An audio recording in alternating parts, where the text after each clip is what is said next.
ቦርጫችሁና ውፍረታችሁ በቀላሉ መቀነስ የምትችሉበት መንገድ ነው። ይሄ ደግሞ በጣም አሪፍ በ10 ቀን ቦርጫችሁና ሰውነታችሁ ቢያንስ በ10 ቀን ውስጥ 2 ኪሎ የምትወርዱበት ነው ይዤላችሁ የመጣሁት። ከእናንተ የሚጠበቀው ላይክ፣ ሼር፣ ሰብስክራይብ ሳታደርጉ የት ቦታ እንዳትሄዱ ለጓደኞቻችሁ ሼር አድርጉ። ሰላም ጤና ይስጥልኝ። በመላው ዓለም ለምትገኙ የእሙ አይመን ቤተሰቦች እንዴት ናችሁ? ደህና ናችሁ ወይ? እንግዲህ ዛሬም በአዲስ ቪዲዮ ብቅ አልኩላችሁ። ትላንትና በለቀቁት ቪዲዮ ላይ ቲክታክ ላይ እጅግ በጣም ብዙ ጥያቄ እየመጣልኝ ነበረ። ነገር ግን ቲክታክ ላይ ብዙ ተከታይም ስላለኝ በጣም ምን ልበላችሁ፣ በቃ ሀቂቃ ነው የምላችሁ። ያኔ መመለስ አልቻልኩኝም የእያንዳንዳቸው ማለት ነው። ስለዛ ምን አረጋለሁኝ እና ዩቲዩብ ላይ ሙሉውን አሰራሩን እነግራቸዋለሁ። አጠቃቀሙን መቼ እንደምትጠቀሙት ምን መብላት እንዳለባችሁ ምናምን እነግራቸዋለሁ ማለት ነው። ስለዛ ቲክታክ ላይ እጅግ በጣም ብዙ ጥያቄ ስለሚመጣልኝ የእያንዳንዳቸው ደግሞ መመለስ በጣም ከባድ ነው ማለት ነው። ስለዛ እኔ እዚሁ ይዤላችሁ ብቅ ብያለሁኝ። እናንተ የሚጠበቀው ጆሮ ሰታችሁ ለ5 ደቂቃ ለ10 ደቂቃ የሚሆን ጆሮ ሰታችሁ ብታዳምጡ ለእናንተ ይጠቅማቸዋል፣ ለእኔም ደግሞ ይጠቅመኛል ማለት ነው። ለእኔ ለምን ይጠቅመኛል? አንደኛ ቲክቶክ ላይ መታችሁ ለምትጠይቁን ጥያቄ በዚህ ሙሉ ስለምመልስላችሁ ለእኔ አክቲቭ የሆነ ብዙ ነገር ይጠቅመኛል ማለት ነው። እሺ ወደ መጣሁበት ጉዳይ ልምጣላችሁ። እዚህ ጋር ከሙን አለኝ ማለት ነው። ግማሽ ማንኪያ ከሙን፣ ትንሹ ማንኪያ ከሙን አለኝ።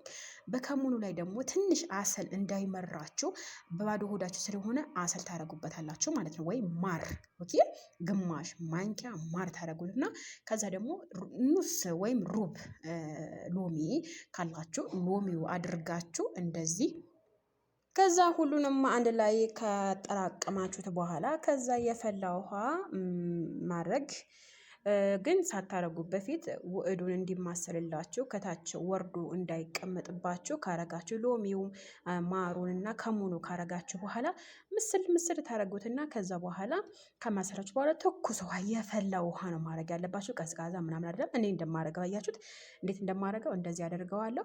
ከማሰርኩት በኋላ ደግሞ ትኩስ ውሃ አድርጌ ለ2 ደቂቃ እንደዚሁ ከውሃው ጋር ምስል አደርገዋለሁ የከሙኑ ውዕድ እንዲወጣልኝ ማለት ነው። ስለዛ አያችሁ ትኩስ ውሃ አደረኩኝ ማለት ነው። እናንተም በቀላሉ ማድረግ ያለባችሁ ነገር ስቴፕ በስቴፕ በቃ ራሳችሁን መክሳት ለፈለጋችሁ በቃ ራሴ እከሳለሁኝ ራሴን በቃ እንትን አደርጋለሁ ብላችሁ ከተነሳችሁ ወላሂ የማይቻል ነገር የለም፣ ትችላላችሁ። ከዛ እንደዚህ ከማሰላችሁት በኋላ ለ2 ደቂቃ ውሃ አድርጋችሁ ዝም በሉ፣ ዘፍዝፉት። ከዛ በባዶ ሆዳችሁ መጠቀም ትችላላችሁ ማለት ነው። ነገር ግን እዚህ ጋር ምግብ የምትመገቡ ከሆነ ይሄ ዘይት የበዛበት ነገር፣ ስኳር የምትመገቡ ከሆነ ይሄ ነገር ባትጠቀሙት ራሱ አማራጭ ነው ማለት ነው። ነገር ግን እውነት ምግቤን አስተካክላለሁ፣ ምግቤ ተቀንሳለሁ ምትሉ ከሆነ መጠቀም ትችላላችሁ። ነገር እናንተ የምትመገቡት ምግብ ሀላዊየት ካለው ስኳር ካለው ከሙኑም ባትጨርሱ ልፋታችሁም ድካማችሁም ዝም ብሎ ከንቱ እንዳይቀር ምንድነው ማድረግ ያለባችሁ? ምግባችሁ መቀነስ ማስተካከል አለባችሁ። እና ትናንትና በለቀቀው ቪዲዮ ላይ እጅግ በጣም ብዙ ጥያቄ እየጠየቁኝ ነው። ግን አንዳንዴ ታውቃላችሁ ድክም ይለኛል፣ መስራትም ያስጠላኛል። በቃ ምን ልበላችሁ። ነገር ግን ለእናንተ መመለስ ግዴታዬ ነውና ማለት ነው። እና እንደዚህ ከተጠቀማችሁት በኋላ ማለት ነው ምግብ ሲጀመር ማለት ነው በባዶ ሆዳችሁ ከጠጣችሁ በኋላ ምግብ አያስፈልጋችሁ።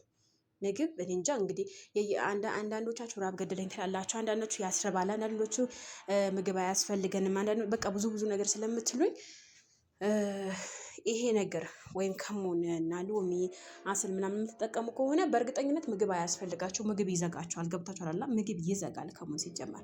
ስለዛ እናንተ በባዶ ሆዳችሁ ከተጠቀማችሁት በኋላ የምትመገቡት ምግብ ልንገራችሁ። ምሳሌ ምንድነው የሚባለው በሀገራችን? ጀዛር።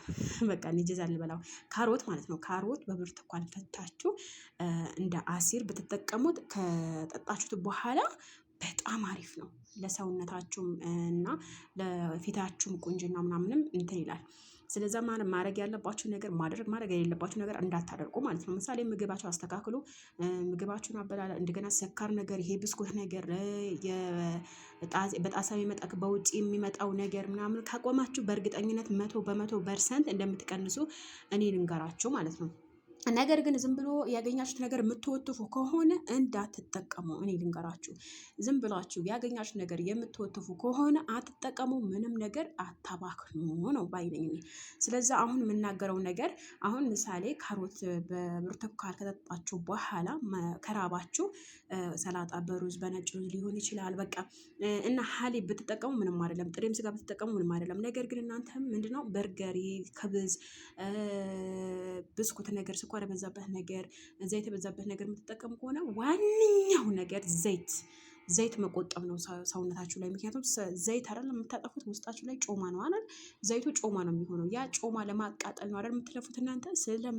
ስለማቃጠል ስለምትለፉ እናንተ ማድረግ ያለባችሁ ነገር ዘይቱ የምትበሉት ምግብ ላይ ዘይቱ ምን አይነት ካሎሪ ስንት እስካለው ምን አይነት ስንት ኪሎ በቃ የምትመገቡት ኪሎ መሆን አለበት ማለት ነው። እኔ በኪሎአችሁ መሰረት ምን መመገብ አለባችሁ፣ በቀን ስንት አይነት ስብ ነው ማቃጥለው ምናምን የሚለው ነገር በራሳችሁ በጭንቅላታችሁ ላይ አስገቡ ማለት ነው። ያ ሳታስገቡ ዝም ብላችሁ የምትጠቀሙ ከሆነ ይሄ ፋይዳም የለውም። አትድከሙ፣ አትልፉ ማለት ነው። ስለዛ በቃ መጠቀም ያለባችሁ ነገር ተጠቀሙ፣ መጠቀም የሌለባችሁ ነገር አትጠቀሙ ባይ ነኝ።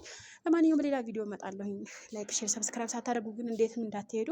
በጣም ነው የምወዳችሁ። መልካም ቀን